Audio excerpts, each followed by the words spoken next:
Caught my spoiled sister kissing my boyfriend a week before her wedding. Told her fiancé, thought he ignored it, but he shocked everyone at the wedding. As a 28-year-old woman, I found myself in a challenging situation involving my 26-year-old sister and my 29-year-old boyfriend.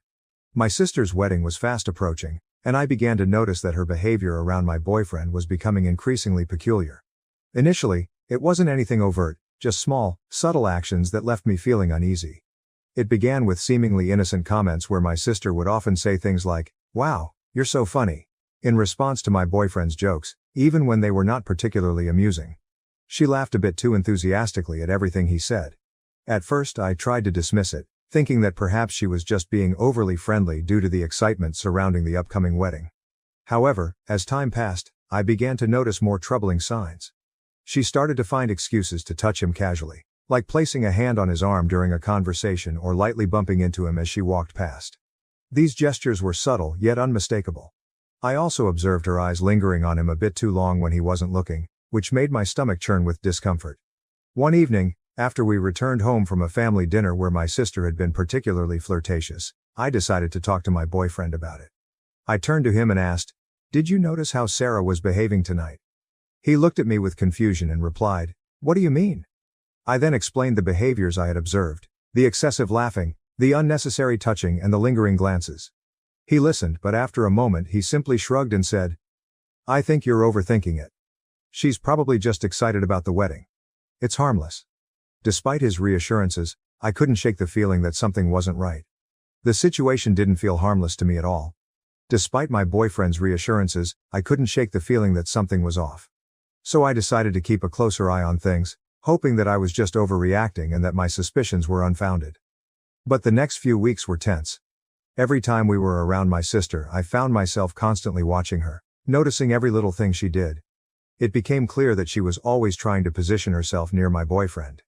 She would often sit next to him whenever she could, and she seemed to find endless excuses to ask for his help with wedding-related tasks, even when I was standing right there. One day, we were all at my parents' house for a family barbecue. At one point, I went inside to use the bathroom, and when I returned, I saw something that made my heart sink. My sister and my boyfriend were talking quietly in a corner of the yard, standing unusually close to one another. My sister was giggling at something he said, a sound that made my stomach churn with unease. The moment they noticed me, they quickly stepped apart, and my sister walked away as if nothing had happened. I felt a wave of nausea and anger but decided not to confront them on the spot, not wanting to create a scene at a family gathering. Instead, I waited until we got home that night. When we were alone, I tried to approach the topic as calmly as I could. I asked my boyfriend what he and my sister had been discussing earlier. He seemed surprised by my question and explained that they were just talking about some wedding details, like the music selection. His response didn't satisfy me. I couldn't help but question why such a simple conversation required them to stand so close together. He sighed, clearly frustrated, and tried to dismiss my concerns. He assured me once again that there was nothing going on, insisting that my sister was just being friendly. But by this point, I couldn't hold back my feelings any longer. I expressed my frustration, pointing out that my sister was practically throwing herself at him, and he wasn't doing anything to stop it. My words seemed to hurt him, and he looked at me with a pained expression, asking what exactly I expected him to do. He reminded me that she was my sister, and he was simply trying to be polite. Telling her to back off seemed out of the question to him. I told him that he could at least set some boundaries, making it clear that he wasn't interested in anything more than a friendly relationship. But he insisted that he wasn't interested in her at all, claiming there was nothing to clarify because I was seeing problems that didn't exist. Our conversation went in circles, with neither of us willing to see the other's point of view, leaving us both frustrated and unsure of what to do next. After arguing for a while without any resolution, it became clear that our conversation was going nowhere. My boyfriend kept insisting that I was just imagining things, and no matter how hard I tried, I couldn't get him to see what was so painfully obvious to me. In the end, we both went to bed feeling angry and frustrated with the issue still unresolved. The following day, I realized that I needed to confront my sister directly. It was clear that avoiding the issue was only making things worse. So I decided to call her and ask if we could meet up for coffee. She readily agreed, her voice cheerful and seemingly unaware of my growing concerns. We arranged to meet at a small cafe near her apartment. When we met, I was nervous, my hands trembling slightly as I stirred my coffee. My sister, on the other hand, was in high spirits, chatting enthusiastically about her wedding plans. She seemed completely oblivious to my discomfort, which only made the situation more difficult for me. After a few minutes of listening to her talk, I realized I couldn't hold it in any longer. I interrupted her mid-sentence, my voice betraying the seriousness of what I was about to say. I told her that we needed to discuss something important. My sister, caught off guard by the sudden shift in tone, looked at me with surprise and asked what was wrong. Taking a deep breath to steady myself, I began to explain. I told her that I had noticed how she had been behaving around Tom, my boyfriend, and that it was making me uncomfortable. I mentioned the flirting, the casual touches, and the lingering looks, things that had been bothering me for some time. I emphasized that her behavior needed to stop. As I spoke, I watched her face transform through a range of emotions. At first, there was surprise, then confusion, and finally, anger. She demanded to know what I was talking about, vehemently denying that she had been flirting with Tom at all. I refused to back down, insisting that she had been doing exactly that, whether she realized it or not. I explained that her actions were not only inappropriate but were also causing me a great deal of distress. She responded with a laugh, though it was far from a genuine one. She told me I was being ridiculous, dismissing my concerns by saying that Tom was practically family and that she was just being friendly. However, her words did little to ease the tension between us, and I could tell that this conversation had struck a nerve. As I sat there, it became clear that this was not going to be an easy issue to resolve, and the rift between us was likely only going to deepen. I couldn't hold back any longer and expressed my frustrations, pointing out that it was more than just friendliness. I explained that she was constantly finding excuses to be near my boyfriend, to touch him, and to laugh at all his jokes, even the ones that weren't particularly funny. To me, it was clear what she was doing, and it was making me increasingly uncomfortable. As I spoke, I could see her face turn red with anger and disbelief. She was clearly shocked by my accusations, especially since they came so close to her wedding. She responded with a sharp retort, questioning my confidence and suggesting that I must be deeply insecure to accuse her of such behavior. Her words stung, but I knew I had to stand my ground. I tried to explain that my concerns weren't about insecurity, but rather about respect. I told her she was crossing a line that shouldn't be crossed, and that her behavior needed to stop immediately. Suddenly, she stood up, her chair scraping loudly against the floor, signaling the end of our conversation. She declared that she wasn't going to sit there and listen to what she considered paranoid and ridiculous accusations. She made it clear that if I couldn't trust my own sister, then that was my problem, not hers. With that, she stormed out of the cafe, leaving me alone with a swirl of emotions. I felt awful and began to question myself. Had I overreacted? Was I really just being paranoid? When I returned home, my boyfriend immediately noticed that something was wrong. He asked me what had happened and I recounted the conversation I had just had with my sister. As I shared the details, I could see the concern growing on his face. When I finished, he let out a heavy sigh and told me that he thought I had made a big mistake. He was worried that Sarah would be deeply hurt, especially with her wedding just around the corner. Feeling defensive, I asked him if he was taking her side. He quickly reassured me that he wasn't taking sides, but he expressed his doubts that Sarah had been flirting with him. Even if she had been, which he found unlikely, he believed that confronting her in such a direct way was not the best approach to handling the situation. His words left me feeling even more conflicted, unsure of whether I had done the right thing or not. As I felt tears welling up in my eyes, I couldn't help but ask, so what was I supposed to do? Just ignore it?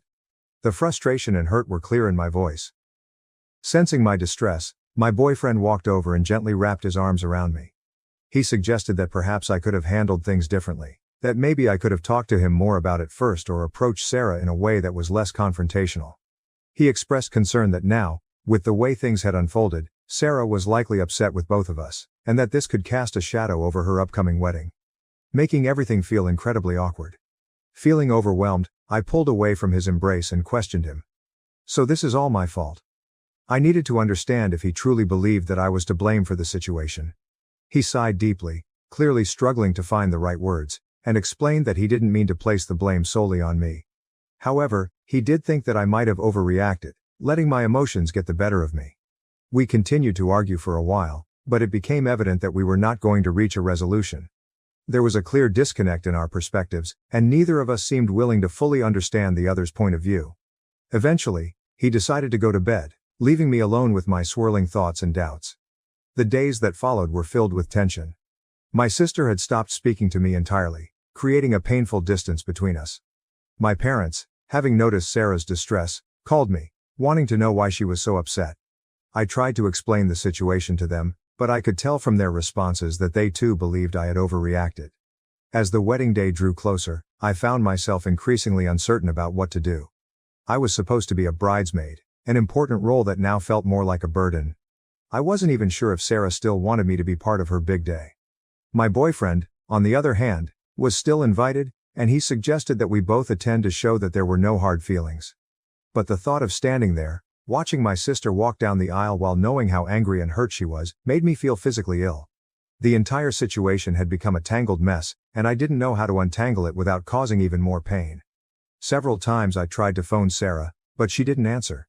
She never answered when I left voicemails apologizing and stating we should have spoken. I even visited her flat, but she closed the door. My anxiety grew as the wedding day drew near. Though I wasn't convinced, my partner kept urging me to let go, that everything would blow over. In a dream, I showed up for the wedding and everyone turned to stare at me, pointing and murmuring. I woke up shaking coldly. Update. Following my confrontation with Sarah, things deteriorated. When she told our mother about my allegations, she became quite irate. She called me, screaming about how right before Sarah's wedding I could be so selfish and worried. She shouted, "How could you accuse your own sister of such a thing?" She wouldn't listen as I tried to explain my perspective. She advised me to straighten this problem right away and apologies to Sarah. The stress on our family was intolerable. Sarah still avoids talking to me, and right now my parents are offended as well. Tom, my partner, persisted in telling me I was exaggerating, which just made me more depressed and irritated. I visited my parents' place to try to straighten things out 1 week before the wedding. I heard subdued voices coming from the side of the house as I got to the front door. Intrigued, I strolled to the garden and stopped in astonishment at what I saw there. Sarah and Tom were partly concealed behind a big plant. Locked in a passionate hug, they kissed firmly. Sarah's legs were wrapped around Tom's waist, his hand was beneath her top. They were completely absorbed in one another that they failed to even see me standing there. I thought I had been given a stomach punch. All the air left my lungs and for a minute I was unable to move or talk. As the reality of what I was witnessing began to sink in, a powerful wave of anger and betrayal surged through me. My emotions overtook me and I found myself screaming, "What the hell is this?" My voice trembled, thick with the intensity of what I was feeling. The reaction from both of them was immediate. My sister and my boyfriend jumped in shock, their guilty expressions betraying them completely. Sarah's face drained of color, turning pale as she realized she had been caught, while Tom fumbled to find the right words, stammering, "It's not what it looks like." But it was exactly what it looked like, confirming every fear and suspicion that had been gnawing at me. Tears began streaming down my face as I choked out, "How could you? My own sister and my boyfriend."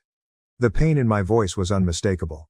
Sarah too began to cry, her voice quivering with regret as she tried to apologize. "I'm so sorry," she sobbed, struggling to explain. "We didn't mean for this to happen." But I couldn't stand to hear any of their excuses. The betrayal was too deep, too raw. Without another word, I turned and fled, running back to my car. Their desperate calls for me to return fell on deaf ears as I drove away, my mind spinning with disbelief and hurt. As I sped away, my phone began to ring repeatedly, first Tom, then Sarah, and finally my mom.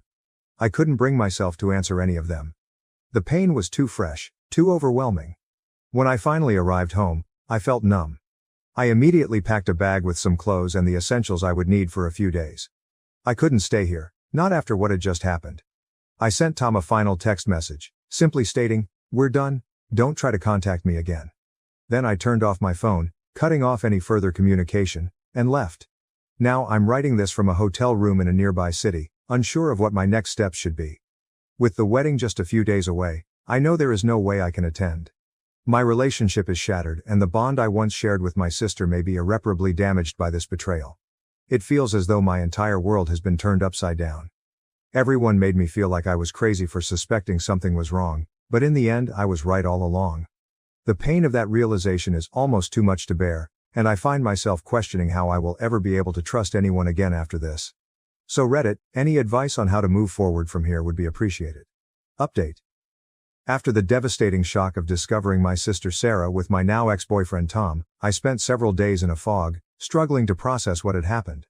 My phone was constantly buzzing with messages and missed calls from both of them, as well as from my parents, but I just couldn't bring myself to respond. I was too overwhelmed, too hurt. Eventually though, I came to see that Mark, Sarah's fiancé, was one person who definitely needed to know the truth. With a heavy heart, I made the difficult decision to call him. When Mark answered, I could hear the confusion in his voice. He asked what was going on, mentioning that Sarah had been in a terrible state, saying that I had disappeared and wasn't responding to anyone. Taking a deep breath, I began to explain everything to him. I told him about the suspicions I had initially had, how everyone, including Tom and Sarah, had brushed off my concerns, and then I described in detail the scene I had witnessed in my parents' garden. Mark listened quietly, not interrupting, only occasionally making a small noise to let me know he was still there, absorbing everything I was saying. When I finally finished, there was a long, heavy silence on the other end of the line. Then, in a controlled, measured voice, Mark simply thanked me for telling him, adding that he needed some time to process this information. With that, he ended the call. Afterwards, I sat there, staring blankly at my phone, wondering what Mark would do now that he knew the truth. As the wedding day approached, I heard nothing further from him or from the rest of my family. Sarah had ceased trying to contact me, and I began to suspect that she had somehow managed to convince Mark to forgive her. The thought that she might actually escape the consequences of her actions, that she could go on to have her fairy tale wedding while my life was in shambles, made me feel physically ill. I realized that there was no way I could attend the wedding. The idea of watching Sarah walk down the aisle, knowing what she had done, was too much to bear. Instead, I decided to spend that day alone, focusing on how to rebuild my life in the wake of such profound betrayal. On the evening of the wedding, I received an unexpected call from my cousin, Emma. There was an unmistakable tone of excitement and urgency in her hushed voice as she said, "Oh my God, you won't believe what just happened." Confused and intrigued, I asked her what she meant. Without hesitation, Emma dove into her story, recounting the events that had unfolded. She explained that everything had seemed normal at first. Sarah had looked stunning in her wedding dress, and Mark had been standing at the altar, ready for the ceremony to begin. But when it came time for the vows, Mark had unexpectedly stepped forward and announced that he had something to say. My heart began to race as I listened to Emma describe the scene. Mark, in front of everyone, declared that he couldn't go through with the wedding. He told the guests that he could not marry someone who had betrayed her own sister and devastated her life by getting involved with her boyfriend. Emma continued, recounting how Sarah had turned completely pale at Mark's words. Then, to everyone's shock, Mark turned to my parents and apologized, telling them that they needed to know the real reason why I had distanced myself from the family. Emma went on to say that Sarah had started crying. My parents had been left startled and perplexed, and the guests had started whispering among themselves in an attempt to make sense of things. Mark had then walked out of the church, leaving Sarah sobbing alone at the altar. "It was like something out of a movie," Emma told me, her voice still tinged with disbelief. "Everyone's in shock. Your parents are trying to get the full story from Sarah, but she's an emotional wreck." As I sat there, absorbing everything Emma had just told me, I felt a mix of emotions. On one hand, there was a sense of vindication, knowing that the truth had finally been revealed. But on the other hand, I couldn't help but feel a deep sadness for the pain and turmoil this had brought upon my family. Emma, sensing my silence, gently asked, "Are you okay?" I'm not sure," I said truthfully. I never wanted it to wrap like this. After a little more conversation with Emma, I hung up and sat silently attempting to sort things. Though at what cost, the truth was out. My friendship with Sarah broke, my relationship with Tom ended, and now my whole family was in crisis. I came to see that although the truth was now clear-cut, it did not instantly correct everything. Healing and regaining trust still lay a long road ahead. But I felt a little relief for the first time since this entire ordeal started. At least now, I could begin to advance free from the weight of silent facts dragging me back. Regarding what next, I'm not sure. Though I know I will eventually have to face my family, right now I am living one day at a time. If nothing else, this encounter has shown me the value of following my gut feeling and defending myself even in front of people who question me. To all who helped me through my journey, thank you. Your words of encouragement have more value than you could possibly know. And to others in the same circumstances, keep in mind. Rely on your gut feeling and resist being gaslighted into disbelieving your own impressions by anyone. Thank you for watching. If you haven't subscribed yet, please do so and hit the notification bell to stay updated with more shocking real-life stories happening around you.